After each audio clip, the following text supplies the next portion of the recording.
Welcome to the Holy Land Dispatch podcast.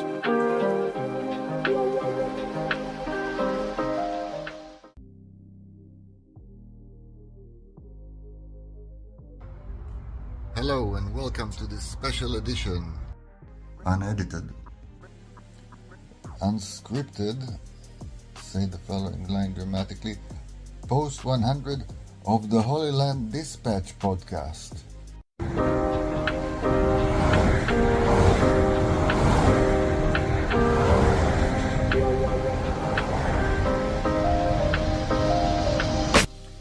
Everybody has opinions. I know I do. Anyone can contribute something to the public debate or even enrich a single person's life with one something, right? I think it's important that people contribute, and when I say people, I mean ordinary people, everyday people, like some of you and definitely myself. I think it's not only important, I think it's critical, because when done honestly, this can teach us something new. Just as we saw traditional mainstream media get exposed for being, to put it mildly, fraudulent, we can see the same happening with some of the outlets that are organically grown. Looking at you, Tucker Carlson or Candace Owens, become similar monstrosities, albeit in different clothes. Our voice is still very important, whether we're read by tens of thousands or by single people or small circle of readers. I'm not a fan of revolutions. I'm a believer and a proponent of change. I'm not out here trying to rip some system down. I just like to describe what I see. Be the change you'd like to see in the world and all that jazz. So I sat down and wrote some words, and all of a sudden the number 99 comes up, and I thought to myself, Gil, you gotta do something special for the 100th post. I thought about this one for a bit, well, at least 5 minutes, and I came to the conclusion that the best thing is the obvious thing. We're going to celebrate. But before we celebrate, let's go back to the very beginning. So buckle up as I read my very first post as I wrote it, typos and all. What is it all about? Or why another Substack? With God's help, WGH. Sit down, they said, and think what your ultimate goal is. What is your target audience? What is the value in what you bring to the table? Value, says I. The best I can offer is some perspective. Is there value in that? A collective shrug. No harm in trying. So, dear reader, I sure am going to try bringing some value, though through perspective I humbly submit might be lacking not only outside of the land of milk and honey, but even within it. Excuse me, but who are you exactly? Oh, that's right, apologies. I'm Gil, and I'm mostly a husband and a father of 4. A husband of 1, of course. I work in the technology field, and I lived in Canada, USA, and Mexico, but my home, both currently as well as permanently, is Israel. I am an author, as this shameless plug indicates, and as Walter Subject said, Show more fucking shows. So what can you expect? First, I hope to shed some light about the country itself, trying to lift the covers and observe its story and its place in history. Second, I'll do my honest best to map, or at least outline, the political landscape as you may not have known it, reading foreign papers and such. Third, I am Jewish, and I have a lot to say about that too. I hope you'd find my takes interesting. As I can say with a high amount of confidence, they are not necessarily the most common. Side topics you should definitely expect: literary posts, recommendations and reviews, original literary texts, TV-related posts, worldwide geopolitics in all its magnificence, lists and random thoughts. And who knows, perhaps I might even start talking on video. Hello. But first, I'd need my beauty sleep. I think that about wraps my introduction up, as I'm sure you'd get to know me better when you read all of my posts, like and share them, and engage. I did say typos, and engage in positive conversation. So here we are, 100 posts later. I made some statements and some promises, and when I made them, I fully intended to stick to them. Let's see how I measured those promises. Israel Deep Dives, Promises 1 and 2. I promised to lift the covers of Israel's story. I think I delivered, though there's a whole lot more to discuss. I did the State of Israel series back in March through early May, following what I felt was a relevant line of questions. How safe is the state of Israel with regards to external and domestic threats? What is the status of the economy? What are the threats to Israeli democracy? What is the social and political landscape? Other topics. What are the top 5 items that need addressing? For all of the above, I added, and what can we do about it? In my early post, Right and What's Left, I mapped out the political landscape, parties, leanings, and the power balance in the Knesset. In the cost of the boycott, we've talked about the boycott on Netanyahu by other Israeli political leaders that threatens to both paralyze significant and much-needed legislation as well as maintain and fuel a needless internal divide. I've talked about the problems with our judiciary system in a few posts. Most recent is the ongoing series titled The Hunt for Benjamin Netanyahu, and prior to that in Judiciary Reform and Cynical Projections, where I outlined the major revolution led by the left-leaning Supreme Court president, completely breaking the checks and balances in our democracy. I of course wrote quite a bit about October 7th. It was, is, and will be a pivotal event that reshapes not only the geopolitical and power structures in the Middle East, but most relevant to Israel, the way we think about security, diplomacy, industry and other aspects, including social ones. In many ways, Israel is a different country than it was before October 7th, 2023. The population shifted to the right, respective to their previous position, when it comes to prioritizing security. More and more people realize now that peace, or even what we call normalization with our neighbors, can only be achieved from a position of strength. I believe, or at least hope, that more people have woken up to the need to insist upon the truth. The truth that Israel need not apologize for its existence. The truth that there is no such thing as a Palestinian people, and as such, they do not need another country. They have plenty of options in the Middle East and Africa. Another theme is that Israel is facing internal challenges that must be dealt with. An imbalanced democratic system in which the unelected courts and clerks significantly outweigh the elected officials of the Knesset and indeed the government. Israel must go through a deep judiciary reform in order for the branches of government to be able to move things, significant things, to make the required progress. This progress is a must if we want to increase our independence, which I certainly believe we do.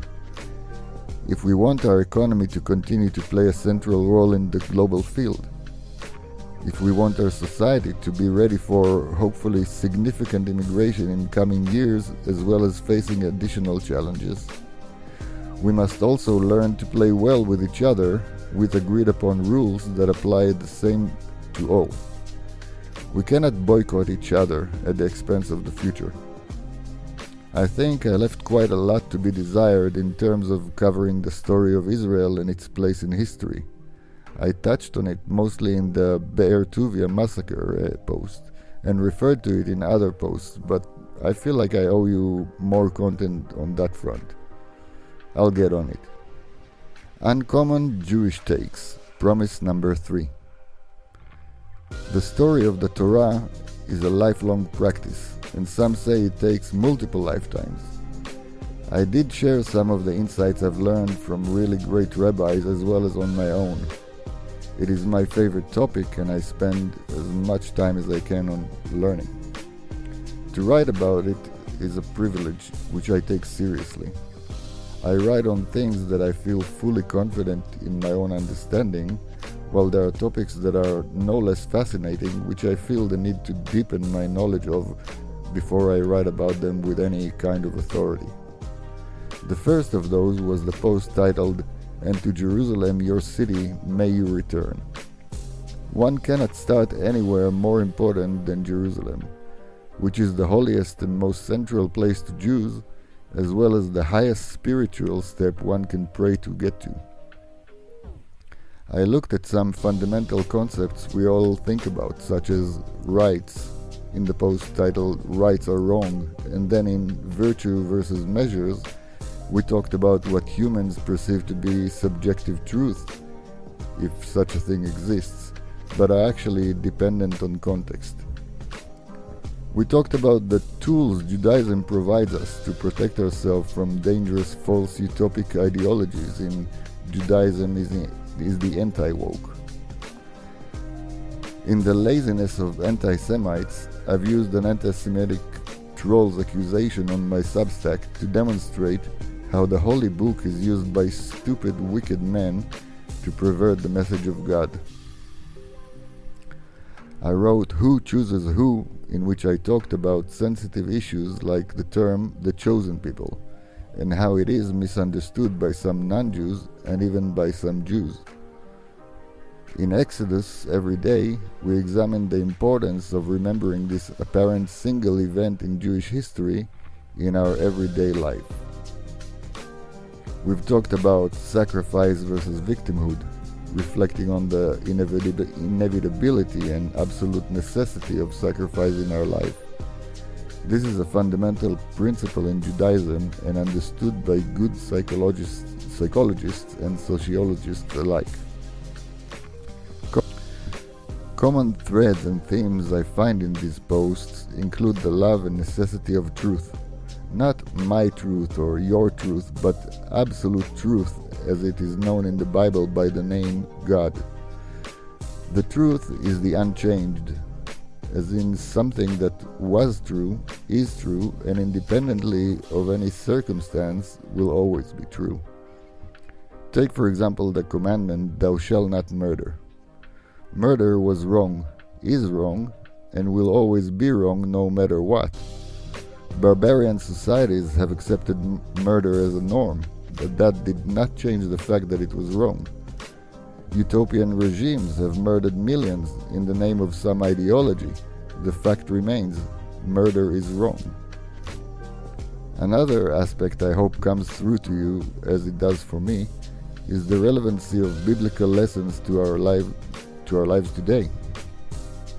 Being a slave, even if that manifests today as an addiction or full dependency on another human, is counterproductive, and in most cases absolutely destructive to any person today. Prayer, or if you want to call it meditation, is a way to ground oneself and enable him to live in gratitude. As mentioned before, understanding sacrifice and learning to discern where one is needed versus when all you do is self-harm. This ties directly into the understanding of the concept of virtues and measures. In order to safeguard ourselves from dangerous false beliefs, we need to understand how to practice our human virtues. Israeli Jews, I believe, will benefit a lot from learning the Torah, which is the reason we are here. We can and should participate in the global playground, if you will, and contribute like we always do, but never forget our unbreakable bind to the Holy Book. People of other religions should not fear Jews. The Torah teaches us that we are all children of God, and that everyone has a role to play in reaching the inevitable goal, for which we are all here. I finish every episode of the podcast with God bless, because that is what God does. He blesses all of His people. As I mentioned in Who Chooses Who, God isn't a fan of some select team. God doesn't care only for a subset of people. God is perfection, and to think of him as less than that is not only blasphemous, it's a subversion of his word. So what about those side topics I mentioned? I certainly had plans to write about the following: literary posts, recommendations and reviews, original literary texts, TV-related posts, worldwide geopolitics in all its magnificence, lists and random thoughts. As it happened, the world being what it is and Israel being in the situation it's in, I did a lot more on worldwide geopolitical topics than the rest. We talked about wokeism in the aforementioned Judaism is the anti-woke.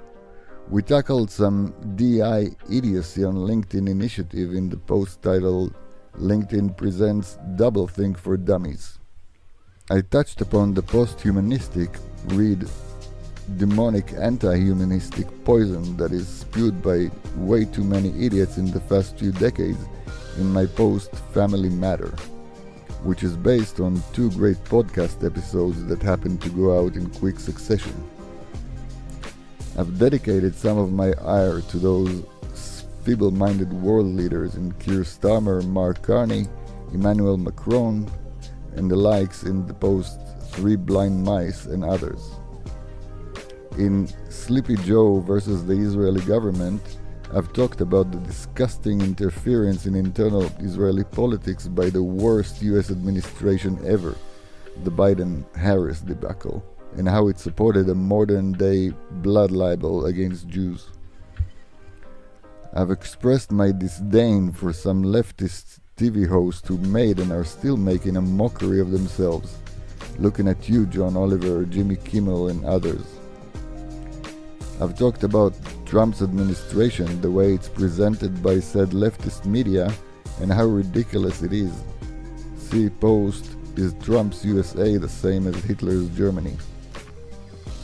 I spoke about the isolationist branch of the American right and how some of their more extreme representatives miss the point as opposed to Trump. The post is titled simply About the Isolationists. As you can probably sense by now, my leanings are somewhat conservative right in general. I would have liked to see us all conserve some liberalism, as honest and truth-seeking people would, instead of dangerous progressivism. The common threads are anti-woke, anti-DEI, pro-truth, and return to the fundamental moral codes given to us by God. I believe that the conservative right, with all of its flaws, is far closer than the left, which became radical and self-harming. I really wanted to dedicate a lot more space for literary posts, recommendations, and reviews, as well as original literary texts. I am a writer after all, a reader and an appreciator of storytelling. I did very little on this front. You have the review of Tad Williams' great book, The Dirty Streets of Heaven, and my musings on Douglas Adams' masterpiece, The Hitchhiker's Guide to the Galaxy. I also started diving into the impact of AI on art in my post called Artificial. I'd like to pledge that I'll improve on that front, but I don't want to make empty threats. I'll do my best to do better. TV-related posts. Well, I wrote about the first show that blew my mind in Homicide, Life on the Street. I wrote about The Sopranos in a reaction post I dubbed Reviewing the Review of The Soprano. Most recently, I've written about The Hack and reflected on Turning Point USA and the Daily Wire's collaborative called Identity Crisis. I wrote a few posts about one of my all-time favorite TV show, Doctor Who. I have tons more to say about the show, and here's a spoiler for you. I'm working on refining a format for a dedicated podcast to the series. You will hear about this whether you want to or not. Like the case is with the literary pieces, There was and still is an ocean of words to add on this, but I will do my best to speak more about it. Overall, when I looked at what I wrote versus what I aimed to write, I'd say I was not too far. The focus was placed where things burned a bit hotter, and of course you, dear listeners, played a role in that too. Comments, shares, and interactions helped me identify the topics and the type of content that you seem to prefer. I'm not trying to pander, and I've had quite a few violent, crazy anti-Semitic comments that I removed to prove the point. I do, however, want to keep the conversation going, so yes, I take your comments to heart and appreciate them very much. So, 100 posts in. That's roughly 150,000 words. A good-sized novel. I turned to podcast mode for the most part and I am enjoying this format. I think I'll stick around for a while. Since I can't really give myself awards, here are some non-awards or some badges to celebrate this milestone. You want badges, mother bitch? The most difficult post to write, which was also the most satisfying to complete, titled "You're Not a Bug, You're a Feature." Trying to discuss fundamentals of Judaism in a brief column is challenging. It's borderline pretentious to begin with. Who am I to discuss this? But it feels very important to know who we are and why we are here. In order to discuss this, one needs to lay down some foundations on which explanations can make sense. So there's that. And it shouldn't be too long and convoluted, as it would become boring, and the whole point is to get through to people. I have a feeling that I did okay despite the challenges. You be the judge. The post that wrote itself. Imagine all the people. Well, the song I used to love until I finally understood the many dangers emanating from its lyrics. I remember writing the whole piece in one session, including light editing. The most fun research. Family Matters. Well, first it involved listening to Jordan Peterson, which I can do all day. Then it also included listening to Konstantin Kisin and Andrew Foster, which I can also do all day. To top it off, they had two magnificent guests who were not only interesting but had something to teach us. I clearly remember sitting, having listened to those two episodes and musing on how they applied to my life through the years. Not in a severe judgment, but in real contemplation. A few searches on the internet later, I've sat down to write with enthusiasm. The most unexpected post. The laziness of anti-Semites. I didn't plan to write it, but some trolls jumped on one of my posts with anti-Semitic venom. I didn't lose sleep over these long-blocked idiots, but their arguments reminded me of the many ways in which evil people, try to manipulate and use the word of God in an ungodly way. I can't think of a more blasphemous thing. The Did It Land badge. The extermination of Amalek. I wrote this among online debates between two groups of people, misguided and evil anti-Semites and misguided, gullible Jews, both not understanding what the extermination of Amalek means. To this day, I'm not sure whether I stuck the landing with this one. Again, you be the judge. The Should I Have badge? Any post mentioning devious people. On the one hand, I felt obliged to point them out. On the other, am I propping them up simply by referring to them? I don't know. You tell me. This really should have been a serious badge. Besides the Doctor Who related ones, which will someday soon become a podcast, I feel like I should have made more with the biblical celebs post. Who knows? There's still time. The one that surprised me. The Be'er Tuvia massacre. A comment on YouTube demonstrated for me that I wasn't alone in not knowing about this event before. There are things that get no PR, I guess. I've been blessed to have interacted with you, the listeners, and other writers. Your comments have enlightened me, and many resonated with me too. I truly appreciated every time you clicked like or restack or left your comment under my posts. People like Dumisani Washington, who also writes excellent posts on his Substack, in addition to the holy work he does out in the real world.